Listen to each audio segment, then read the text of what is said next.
오늘은 어버이 날이고 어버이 주일이고 다음 주일은 스승의 날이고 선생님 주일이고 그렇습니다. 되게 또 딱 맞았네요. 여러분 가정이 하나님께서 기뻐하시는 복된 가정 되시고 또 여러분이 그렇게 이루어 가시기를 먼저 주님의 이름으로 축복합니다. 그런데 지금 세상을 보면 기도하는 주의 종들이 또 많이 보는 부분이 가정의 위기다. 가정의 위기가 되고 있다. 그런 것들을 많이 보게 됩니다.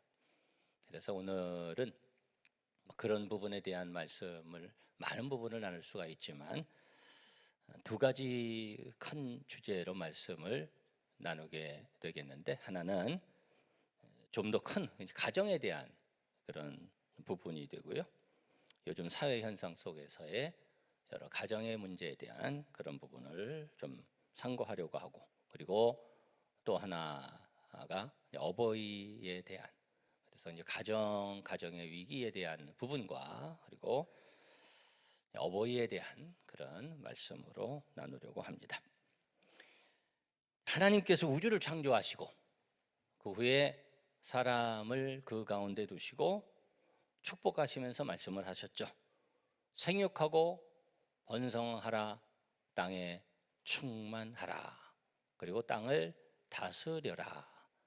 그 말씀이 세상 속에 적용이 돼서 그래서 세상의 사람들이 번성하고 충만하고 땅을 다스리고 그리고 창세기 1장 2장에 보면 사람들이 땅을 다스리고 또 지킬 책임을 가졌어요.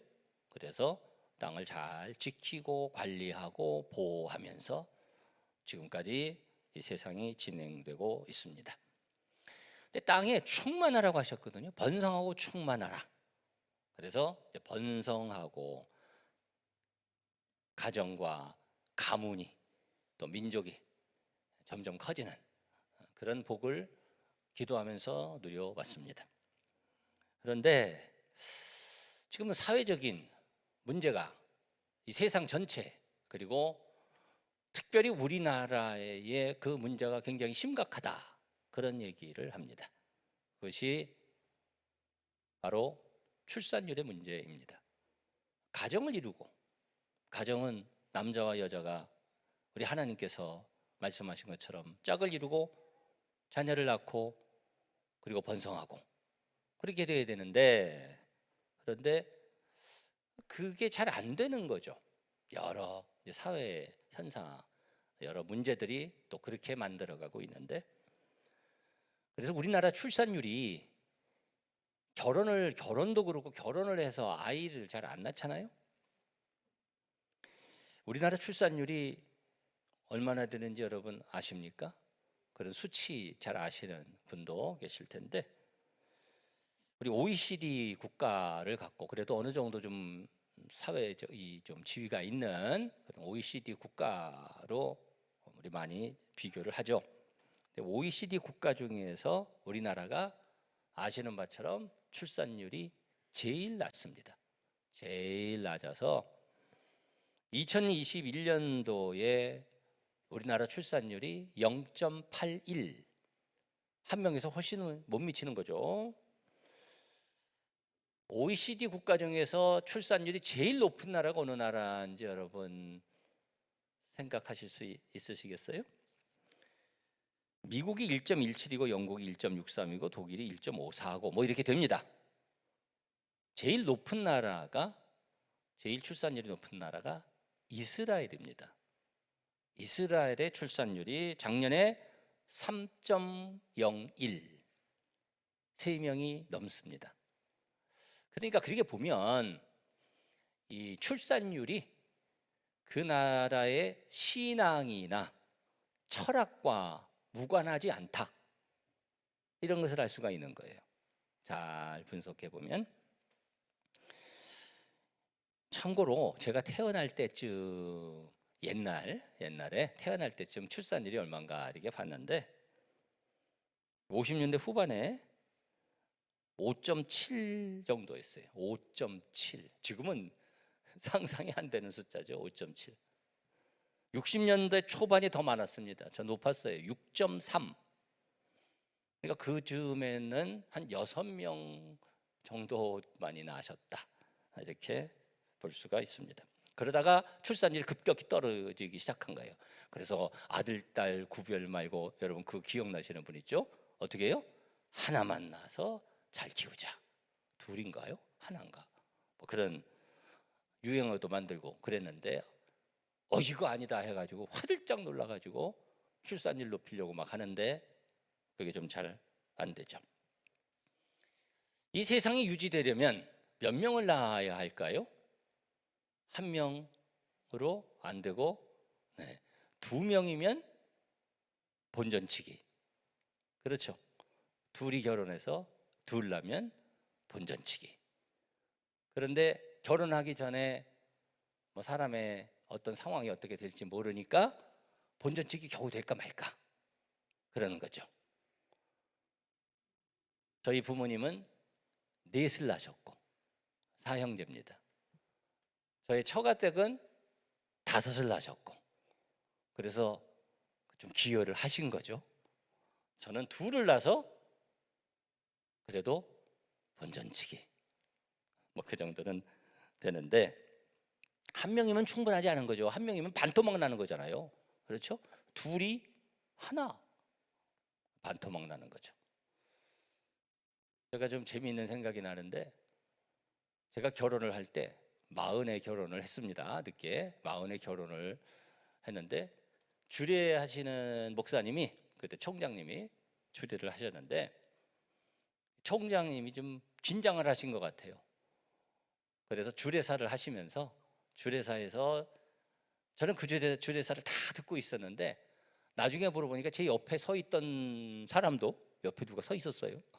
옆에 서 있던 사람도 그 얘기를 못 들었더라고요. 그래서 그거 못 들었어 그랬더니 못 들었대. 그래서 녹화한 걸 돌려가지고 이거 봐. 그거 들려주고서는 한참 웃었는데 주례사를 뭐라고 하셨냐면은 이렇게 하셨어요. 주례사를 하시다가 이제 긴장되니까 하나가 둘이 되고 하나가 좀 이상하잖아요. 하나가 둘이 되고 그다음에 둘이 하나가 돼요. 그래서 제가 그거를 돌려 들으면서 얼마나 웃었는지 뭐 세포 분열인가 하나가 둘이 되고 아직 아플싸 둘이 하나가 돼요. 그런데 부부가 결혼해서 하나 반토막이죠. 둘이면 본전치기, 셋이면 괜찮고. 그런데 문제는 지금 더 심각해지고 있죠. 여러분 우리 상황을 알지만 더 심각해지고 있습니다. 심각해지는 것은 코로나 시대에 지나가면서 더 지금 문제가 좀 심각해지고 있습니다. 왜냐하면 사람들이 어울리지 않으면서 혼자 많이 하죠. 접촉을 안 하고. 그래서 여러분 이런 용어 들어보셨죠? 혼밥, 그죠? 또 우리는 전혀 관계없는 혼술 이런 얘기도 있더라고요. 또 혼잠, 요즘은 더 혼잠이래요. 혼잠. 여러분 솔핑 이런 얘기 들어보셨습니까? 솔핑? 제가 만든 얘기가 아니고요. 코로나 시대에 생활이 많이 패턴이 바뀌면서 여가 생활도 많이 바뀐다는 거예요. 그래서 같이 어울려서 스포츠 경기 이런 거 잘 못하니까 혼자 하는 레크레이션 이런 게 발전을 하면서 캠핑 관심이 많아졌답니다. 등산하고 캠핑. 그래서 캠핑 용품이 요즘 뭐 엄청나게 팔린대요. 그런데 그 중에 하나가 솔핑. 이해가 좀 되시죠? 혼자 솔로 캠핑하는 거가 솔핑이랍니다. 며칠 전 기사에 이런 기사도 있었어요. 제목이 뭐냐면 신문에 나온 기사입니다. 혼목의 시대. 혼목은 또 뭘까? 부제를 들으면 이해가 되실 수 있을 것 같은데 부제가 뭐냐면요. 혼목의 시대 큰 주제. 부제가 뭐냐면 목욕탕 줄고 1인 세신샵 뜨다. 같이 목욕탕은 한 목욕탕이 아니라 이제 한 명 세신사하고 한 명 이렇게 한 명 목욕하는 그런 게 많이 지금 뜬다는 거예요. 코로나로 1인을 위한 미니 목욕탕이 뜨고 있다. 그런 얘기입니다. 그래서 문제가 더 심각해지고 있습니다. 물론 지금 이 사회가 아이 낳아 키우는 것이 어렵죠.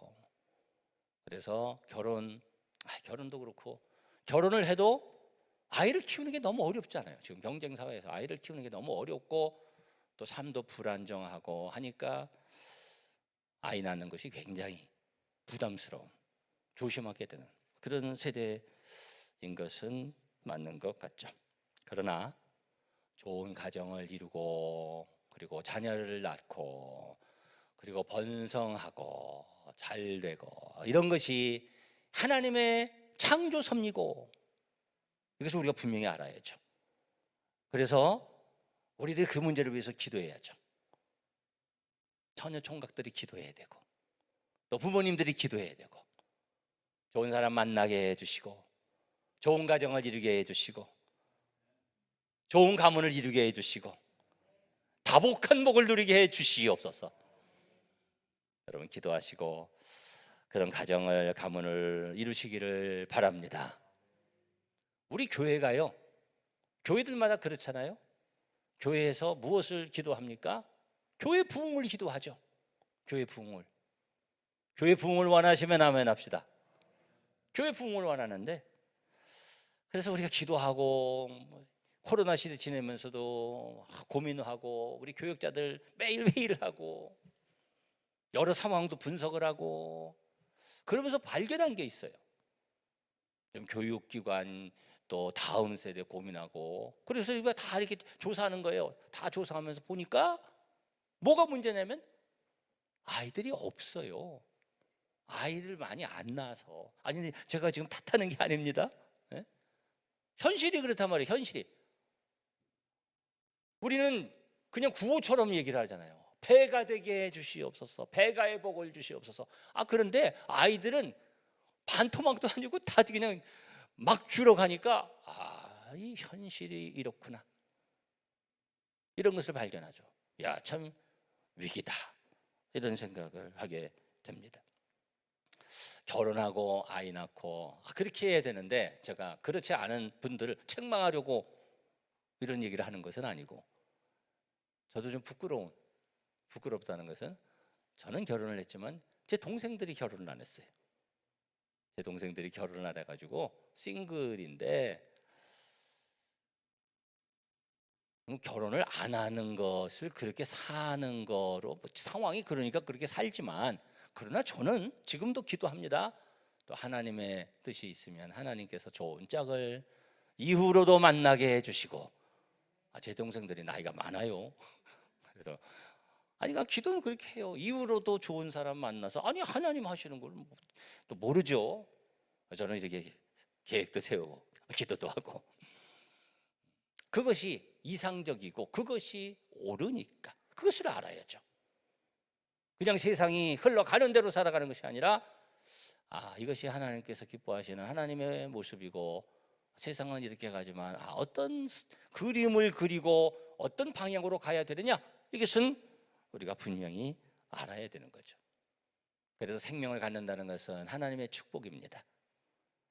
근자에 아주 또 좋은 축복의 소식을 들었는데 어저께 좀 알고 있다 어저께 확실히 들은 소식이 우리 신예찬 목사님 가정에 하나님께서 생명을 잉태하게 하셔서 이제 한 8개월 정도 지나면 한 식구가 더 생깁니다. 일부 때 박수 더 쳤어요. 감사한 일이고 축복할 일이죠. 여러분 가정 아름다운 가정 되고 또 처녀 총각들 좋은 사람 만나고 다복한 가정 이루시기를 다시 한번 주님의 이름으로 축복합니다. 자, 이렇게 가정을 이루고 남자와 여자가 만나서 좋은 가정 이루는 것이 하나님의 뜻이고 우리가 그것을 위해서 기도해야 되고 자, 그다음에 두 번째죠. 그 가정은 좋은 가정을 이루어야죠. 복된 가정을 이루어야죠. 그래서 오늘 말씀의 제목이 이런 제목인데 한번 따라서 한번 읽어보실까요? 최고의 부모, 좋은 자녀. 여러분 꼭 기억하시고 최고의 부모, 좋은 자녀, 최고의 부모, 최고의 자녀 이렇게도 붙일 수 있지만 좀 일반적 개념에서는 최고의 부모, 좋은 자녀, 이것이 조금 더 좀 원만한 전체 이렇게 품는 제목이 될 수 있을 것 같아서 그렇게 좀 차별해서 제목을 붙였습니다만, 우리가 신앙 안에서는 부모라고 하면 어버이 주일 또 어버이날 해서 이제 부모님 생각하고 부모님 공경하고 부모님 잘 섬기세요 뭐 이런 얘기하는데, 그것만 얘기하지는 않죠. 그러니까 가정에 대한 윤리적 교훈으로만 끝나지는 않습니다. 그 부분이 중요하지만, 그렇기 때문에 조금 더 포괄적으로 또 조금 더 심층적으로 신앙적으로 알아야 되는 부분이 있죠. 그래서 부모라고 하면 몇 개념의 부모님이 계신 겁니다. 그리고 자녀들도 마찬가지고. 이것을 우리가 알아야 되는데, 우리가 먼저 아버지, 어머니, 어버이 하면 누가 부모님이죠? 우리 육신의 부모님. 어렵게 생각하지 말고 우리 육신의 부모님. 우리를 낳아주시고 키워주시고, 각자의 삶의 처지가 좀 다르지만 우리 부모님 계시잖아요. 육신의 부모님 계시고, 어버이날은, 어버이 주일은 우리 몸의 부모님을 제일 많이 생각하는 날이죠. 그게 핵심이고 그것은 사실입니다. 자, 그런데 그거로만 끝나는 것이 아니죠. 또 아버지가 계시죠. 사실은 진짜 아버지, 우리에게 생명을 주신 아버지가 계시죠. 그 아버지는 무슨 아버지? 하나님 아버지. 꼭 기억해야죠. 우리에게 하나님 아버지가 계시고, 그분이 정말 아버지죠. 우리의 생명을 주신, 우리를 창조하신 하나님 아버지. 그런데 하나님 아버지, 그런데 하나님 아버지에는, 아버지라고 우리가 부르지만 아버지와 어머니의 품성이 다 있죠. 그래서 어떤 성경은 요즘은 하나님 아버지 어머니 뭐 이렇게 쓰는 성경도 있어요. 아주 틀리다고 그렇게 얘기는 할 필요 없는, 하나님 아버지 어머니 그 품성이 계시니까 하나님 아버지인데, 그런데 영적으로 어머니 같은 존재가 있죠. 성경적으로 어머니 같은 그런 존재는 누굴까요? 어머니 같은 존재. 여러분 갈라디아서에 보면, 여러분 갈라디아서 한번 가서 보실까요? 갈라디아서 4장에, 제가 길게 강의할 시간은 없고 갈라디아서 4장 22절부터 잠깐 보시면, 기록된 바 아브라함에게 두 아들이 있으니 하나는 여종에게서 하나는 자유 있는 여자에게서 났다 하였으며 하나는 하갈이고 하나는 사라입니다. 여종에게서는 육체를 따라 낳고 자유 있는 여자에게서는 약속으로 말미암았느니라. 이것은 비유니 이 여자들은 두 언약이라 하면서, 26절에 이런 말씀이 있어요. 26절 성경 찾으신 분 다 같이 한번 읽어볼까요? 시작. 오직 위에 있는 예루살렘은 자유자니 곧 우리 어머니라. 위에 있는 예루살렘은 자유자니 곧 우리 누구다? 어머니다. 그래서 이 말씀은 이 영적인 공동체가 있는데, 영적인 공동체, 예루살렘은 이제 영적인 공동체, 하나님의 큰 교회를 말하거든요. 그래서 위에 있는 예루살렘, 우리 어머니 같은 큰 교회를 말하고 있고요. 그래서 여기 30절에 보면 이런 말씀이에요. 그러나 성경이 무엇을 말하느냐? 여종과 그 아들을 내쫓으라. 그래서 당시에 이제 교회 안에 율법주의적인 아주 안 좋은 그런 세력이 있었거든요. 그래서 내쫓으라 이런 말씀하는 건데, 그래서 간단히 결론적으로 말하면 우리에게 영적인 어머니와 같은 그런 존재가 있다고 말이에요. 그 존재는 교회다는 겁니다. 그래서 우리가 에베소서 지금 5장 처음에 말씀 봤는데 나중에 말씀 보면 그런 말씀 있죠. 여러분 성경 기억하시는 분은 예수님은 신랑이시고 교회는 신부고, 여성성을 가지고 얘기하고 있고 모성적인 부분. 그래서 우리가 영적으로 어머니와 같은 존재를 말할 때 그 존재는 교회를 의미하고요. 그래서 우리가 교회 따스한 품 안에 우리가 거해야 되고, 교회에서 영적으로 공급함을 받아야 되고, 교회가 중요한 거죠. 하나님 아버지, 또 우리에게 영적으로 어머니와 같은 교회가 있다, 여러분 기억하시기를 바랍니다. 그리고 신앙적으로 믿음의 아버지, 뭐 이렇게 얘기하죠. 믿음 안에, 신앙 안에 부모와 같은. 그래서 바울서도 그런 얘기를 하죠. 그리스도 안에서 일만 스승이 있으되 아비는 많지 아니하니 내가 복음으로 너희를 낳았다, 그런 말씀하시고, 또 디모데나 디도에게 믿음의 아들이다, 베드로도 마가에게 아들이라고 말씀하시고, 이제 그런 관계, 믿음 안에 있는 그런 부모와 자녀의 관계, 그런 것도 성경에 있죠.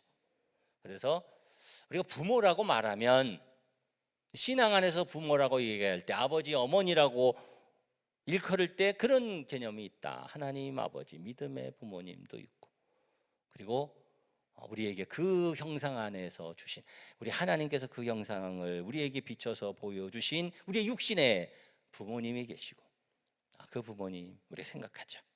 그런데 이 어버이의 모습과 자녀의 모습 속에서 어버이의 모습의 기본과 자녀의 모습의 기본은 언제나 같아요.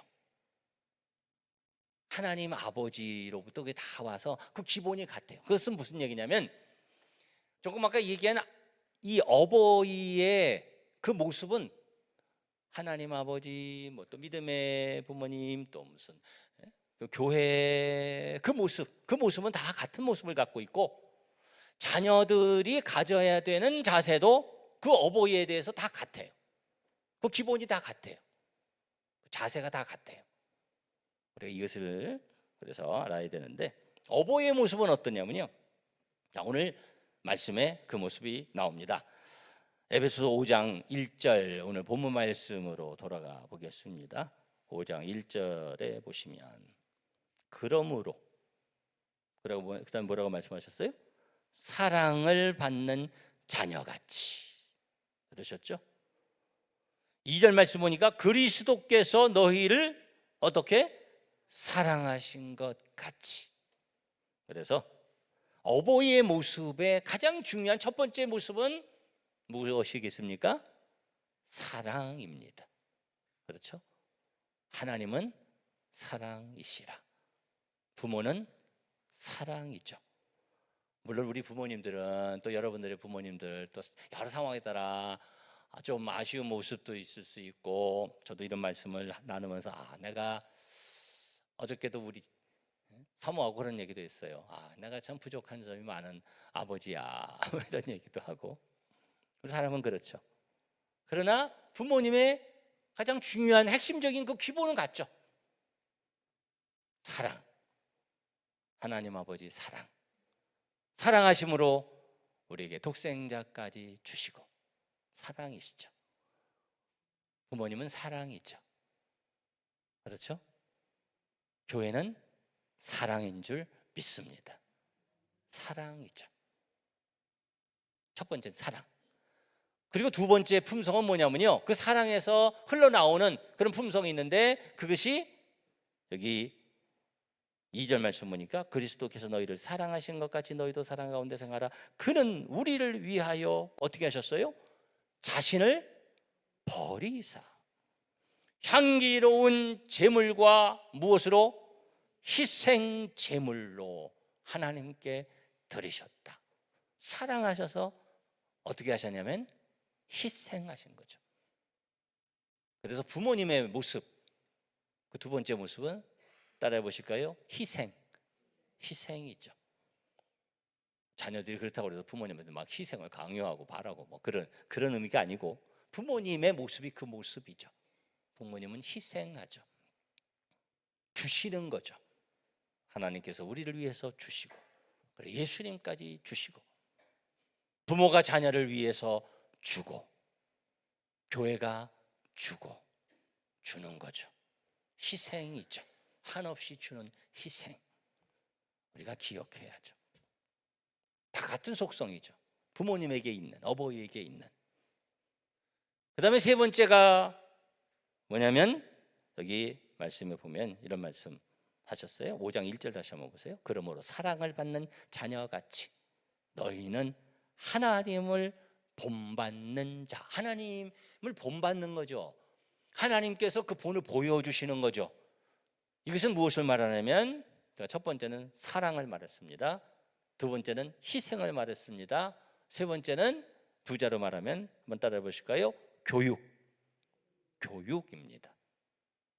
부모가 잘 가르쳐야죠. 제가 조금 아까 집에서 나눈 대화를 얘기했지만 내가 좀 더 잘 가르칠 수 있었는데 이런 생각, 부모로서 저는 아쉬운 그런 생각도 있는데 부모님이 해야 될, 부모님에게 의해서 기대되는 중요한 품성이 가르치는 거죠. 잘 가르쳐야죠. 자녀가 부모를 의존하게만 하는 것이 아니라 잘 가르쳐서 성장할 수 있도록, 자립할 수 있도록 해주어야죠. 가르치는 것 중에 가장 중요한 것이 본을 보이는 거죠. 말로만이 아니고 환경으로만이 아니라 본을 보여서. 그래서 그러잖아요. 그 말을 따르는 것이 아니라 그 행동을 따른다고. 본을 보여서 가르치는 것. 부모는 잘 가르쳐야죠. 하나님 우리에게 잘 가르쳐 주시고 예수님이 본을 보여주셨고 말씀을 통해 우리를 가르치시는 줄 믿습니다.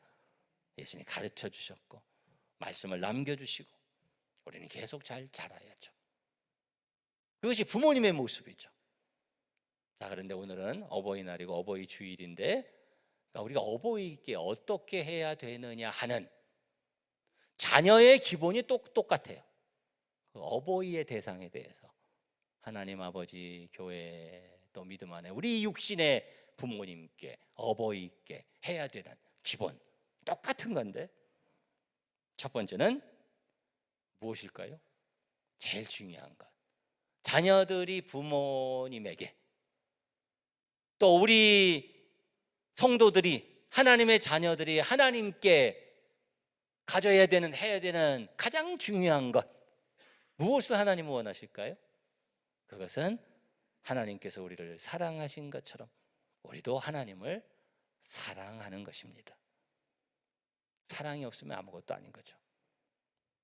우리가 부모님에 대해서, 우리 부모님에 대해서, 육신의 부모님에 대해서도 이것도 해드리고 저것도 해드리고 잘해드리고 좋은 일이죠. 그렇게 하면 얼마나 좋습니까? 그렇게 해드리는 거 좋은 일이고, 우리가 믿음의 어머니인 교회를 위해서 또 하나님을 위해서 헌신하고 충성하고 봉사하고 열심히 하고 좋은 일인데, 그러나 그것이 정말 좋은 일이 아니 될 수도 있어요. 사랑이 없으면. 그것이 정말 사랑의 고백이 아니라 어떤 목적을 위한 수단일 수도 있습니다. 어떤 목적을 위한 어떤 수단이 될 수 있나요? 자녀가 부모들한테 잘한다고 하는데 보니까 유산의 마음이 있는 거예요. 교회에서 열심히 한다고 이렇게 하는데, 그런데 그게 정말 하나님을 사랑하는 신앙의 고백이 아니라 어떤 지위, 자기의 어떤 체면, 이런 것으로도 많이 할 수 있는 거예요. 하나님께서 기뻐하시지 않죠. 그런 것 부모님이 그거 정말 기뻐하겠어요? 가장 중요한 것은 사랑이다. 여러분 꼭 기억하시고 부모님 사랑하시고 우리 하나님 아버지 사랑하는 여러분 되시기를 바랍니다. 사랑, 그 중심이 제일 중요한 거죠. 두 번째가 뭐냐면 이제 조금 달라지는데, 이제 자녀가 부모에 대해서 드려야 되는, 자녀가 부모에 대한 그러한 자세에 있어서 중요한 두 번째는 4절 말씀에 보면 우리가 1절과 2절 말씀까지만 읽었습니다. 쭉 연결되는 거거든요. 4절 말씀에 보면 이런 말씀이 있습니다. 누추함과 어리석은 말이나 희롱의 말이 마땅치 아니하니 오히려 어떻게 하라? 감사하는 말을 많이 하라. 할렐루야. 따라해 보실까요? 감사입니다. 여러분 감사를 많이 하시기를 바랍니다. 하나님 아버지 감사합니다. 아버지 어머니 감사합니다. 감사해요. 감사가 중요하죠. 여러분의 그 가슴 속에, 여러분의 삶 속에 감사가 넘쳐나기를 바라고, 여러분의 입술에 감사의 고백이 넘쳐나시기를 주님의 이름으로 축원합니다. 감사가 넘쳐나야 되고요. 그리고 세 번째는 뭐냐면 부모님이 자녀에게 희생하죠. 자녀들은 부모님에게 어떻게 해야 되냐면 희생이 아니라 그것은 좀 다른 차원의 그런 개념이 되는데, 한번 따라해 보시죠. 섬김. 섬기는 거죠. 사랑하고 감사하면서 섬기는 거죠. 사랑합니다. 감사합니다. 그런데 아무것도 나타나지 않으면 그 정말일까 생각하게 되죠. 그렇게 될 수가 없죠. 나타나죠. 흘러나가죠. 섬김으로, 열매로 나타나지는 거죠. 사랑하고 그리고 감사하면서 섬기는 것. 자녀들이 부모님에게, 아버지에게, 여러 그 대상에게 해야 될 일입니다. 어버이 주일, 어버이 날, 또 가정의 달, 저도 많은 생각을 하게 되고요. 기도하게 되고 돌아보게 되고 그렇습니다. 어머니도 좀 생각 더 하게 되고. 며칠 전에 저희 집이 안성에 있어서 안성회를 갔었습니다. 아버지가 지금, 우리 아버지 목사님이신 아버지가 생전에 계셔서 아버지 생신도 가까우고 해가지고 지났습니다. 저희 생일이 비슷해가지고 아버지 생신이시라 뵈러 갔는데, 우리 부모님들 뭐 요양 시설에 보시는 분들도 있고 여러 상황들이 있죠. 다 나름의 삶의 처지가 있고 아픈 마음으로 또 사랑하는 마음으로 이렇게 섬기시고 하시는데, 저희는 집에서 어쨌든 모셔요. 제가 또 많이 기도하고 고민하면서 집에서 지금 거의 잘 못 움직이시고 소통도 좀 잘 안 되시고 그런 상황에서 아버지 집에 모시는데, 아버지 26년생이시라 연세가 꽤 많이 되셨고 지금 97세신가? 그런데 저희 이제 두 동생이 집에서 모시고요. 늘 미안한 마음이 있죠. 늘 미안하고 아버지께도 죄송하고 그런 마음이 있습니다. 동생들에게 늘 고맙고 미안하죠. 그런데 셋째 동생인데 여동생이 카나다에 있어요. 카나다 시민권을 갖고 있는데 코로나로 못 들어오다가 이번에 들어와가지고 한두 달 있습니다. 다다음 주, 이번 다음 주에 다시 이제 출국을 하게 되는데, 좀 오래간만에 이제 가서 이제 또 뵙고. 근데 제가 가가지고 점심 때쯤에서 제 막내 남순 동생이 아버지 병원에 모시고 갔다가 모시고 휠체어 이렇게 해서 모시고 들어오는 거예요. 그래서 제가 이제 아버지 오시는 거 보고 이제 그러면서 참 마음이 참 흐뭇했어요. 미안하면서도 흐뭇했어요. 뭐가 흐뭇했냐면 아버지를 모시고 이렇게 내려오고 제 막내 동생, 남동생 이렇게 하고 여동생 둘이 아버지 맞이해가 이렇게 모셔서 눕혀드리고 하는데, 얼마나 그렇게 사랑으로 아유 아버지 그러면서 그냥 나이 다 들어가지고 늙었지만 아버지 막 이러고서는 오시냐고 이렇게 해서 이렇게 해드리는데, 참 고맙다 그러면서 참 마음이 나름 흐뭇하고 그랬습니다. 그리고 그런 생각을 했죠. 오늘 말씀에 따라 더 사랑하고 감사하고 섬겨야지, 이런 생각을 했습니다. 여러분 가수 강수지라고 아시나요? 강수지? 뭐 아시는 분도 있고, 그 김국진이라는 사람하고 재혼을 한 그런 가수인데, 그 전에 무슨 그 텔레비에 무슨 뭐 어떤 프로그램도 나오고 요즘 뭐 아버지하고도 나왔다고 그러고, 뭐 저는 그 프로그램 못 봤습니다만 김국진하고 무슨 싱글들끼리 해가지고 뭐 하고 하는 건 한두 번 본 것 같아요. 흘러가는 화면을. 그런데 뭐 재혼을 했대죠, 김국진하고. 알고 보니까 이제 근자에 의한 거예요. 아주 믿음이 좋은 자매더라고요. 그래서 제가 조금 소개를 하는 건데요. 근자에 그 아버지의 죽음에 관한 소식이 알려지면서 많은 사람들에게 잔잔한 감동을 주고 있는 것을 제가 접했습니다. 가수 강수지가 5월 4일 자신의 유튜브 채널을 통해서 부친상을 알렸더라고요. 거기 아버지 자필 유서 메모, 아버지가 막 이렇게 쓴, 이게 뭐 유서 이런 거 아니고 이렇게 메모로 해가지고, 여러분 보신 분 안 계신가요? 자필 아버지가 메모를 이렇게 쓴 거를 유튜브에다가 그것도 이번에 이제 올렸는데, 그 자필 유서 메모에 뭐라고 썼냐면, 자필로 이렇게 쓴 거예요. 연명 치료하지 마라. 죽으면 내가 입던 양복 입고 갈 거다. 그리고 꽃 같은 거 하지 마라. 그리고 관은 제일 싼 것으로 해라. 그리고 늙음하게 너무나 행복했다. 그 딸하고 굉장히 행복했었던 것 같아요. 그런 이제 유서를 이렇게 쓰고, 근자의 사랑하는 부모님, 천국 보내신 우리 가족도 있지만, 강수지가 영상 자막에다가 이렇게 썼습니다. 영상 자막에다가 쓴 것이 이게 참 감동이 되더라고요. 내 아빠 사랑하는 강용설 할아버지가 지난 1일 새벽에 천국으로 떠나셨어요. 그동안 내 아빠와 함께 해주신 모든 여러분께 감사 인사를 보냅니다. 아빠는 저에게 이렇게 말하네요. 수지, 왜 울어? 울지 말고 밥 잘 먹고. 아빠는 정말 괜찮아. 고맙다, 수지. 그렇게 영상 편지로 올렸는데, 우리 여러 부모님이 계시죠.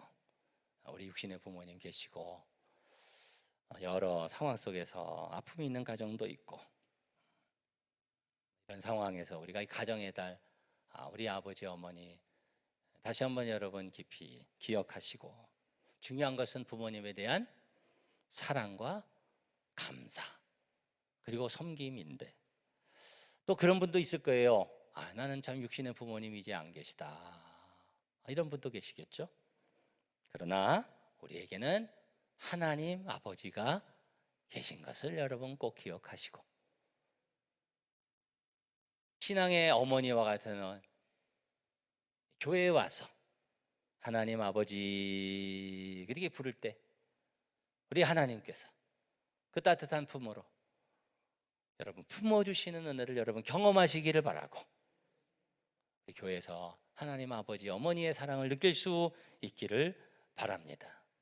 가정의 달, 어버이날, 어버이주일에 그 사랑을 누리고, 또 그 안에서 나의 모습을 돌아보는 오늘, 그리고 가정의 달이 될 수 있기를 주님의 이름으로 축복합니다.